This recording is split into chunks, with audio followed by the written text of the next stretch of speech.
আপনি কি জানেন প্রতি ১০০ গ্রাম ওয়াটারমেলনে কী পরিমাণ পুষ্টিগুণ থাকে?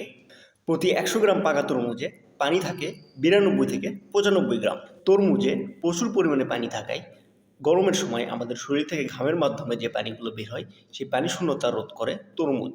তরমুজে রয়েছে ভিটামিন সি, যা আমাদের ত্বক সজীব রাখে, পাশাপাশি ত্বকের যে কোনো সংক্রমণকে প্রতিরোধ করে।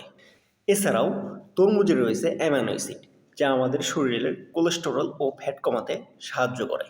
আরও রয়েছে প্রচুর পরিমাণে অ্যান্টিঅক্সিডেন্ট। তরমুজে রয়েছে পটাশিয়াম, যা আপনার শরীরে প্রাকৃতিকভাবে ইলেকট্রো পাওয়ার তৈরি করবে।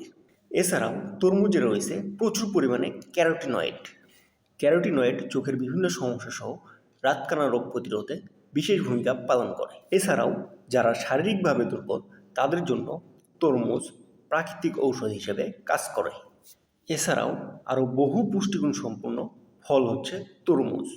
ভিডিওটি যদি ভালো লাগে অবশ্যই লাইক, কমেন্ট এবং শেয়ার করবেন।